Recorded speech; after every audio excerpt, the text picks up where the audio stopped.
నా పేరు James VK Kumpatla. క్రైస్తవ ప్రగతి పరిరక్షణ మరియు క్రిస్టియన్ మైనార్టీ కౌన్సిల్ వారు క్రైస్తవ హక్కుల విషయంలో మాకు జరుగుతున్న అన్యాయం గురించి ఈరోజు ఈ ర్యాలీ చేయడం జరిగింది. ఈ ర్యాలీలో అనేక మంది క్రైస్తవ పెద్దలు, నాయకులు, మాకు అలాగే కొంత దళిత వర్గాల నుండి నాయకులు, ముస్లిం నాయకులు మాకు సహకరించడం జరిగింది.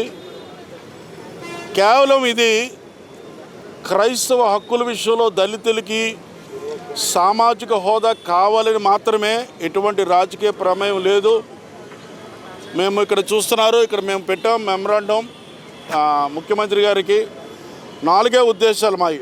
ఒకటి, పార్లమెంట్లో 1915 ఆర్డర్ రద్దు చేసే బిల్లు పెట్టాలని ముఖ్యమంత్రి చంద్రబాబు నాయుడు గారిని క్రైస్తవ ప్రగతి పరిరక్షణ తరపున కోరడమైంది.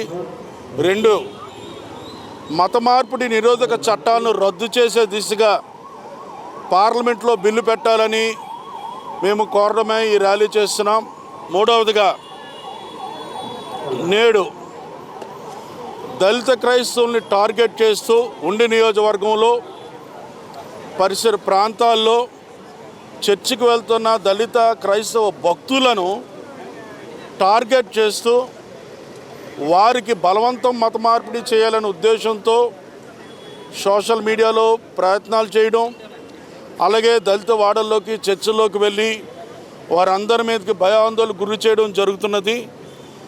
బలవంతంగా మేము మారుస్తాం, ఫోటోలు తీస్తాం, చనిపోయిన వారి సమాధుల దగ్గరికి వెళ్తాం, వారి ఇంటి పేర్లు బట్టి ప్రతి ఇంట్లో ఉన్న వాళ్ళకి మారుస్తామని ఇట్లాంటి అనైతిక కార్యక్రమాలు చంద్రబాబు నాయుడు గారు వీటి విషయమై చర్య చేపట్టాలని. 4వదిగా, స్థానిక క్రైస్తవ ప్రార్థనా సమావేశ మందిరాల్ని అన్ని మత ప్రార్థనా మందిరాల వలె, అలాగే స్థానిక నాయకుల, పంచాయతీల పెద్దల సహకారంతో కట్టుకున్న చిన్ని సమూహాల్ని పెద్ద దేవస్థానాలు, పుణ్యక్షేత్రాల వలె దాని మీద చెడు పాపరెండుగా చేస్తూ వాటిని కూల్చేస్తున్న పరిస్థితుల్లో అరికట్టాలని 4 అంశాలతో మేము ముందుకు వచ్చాం.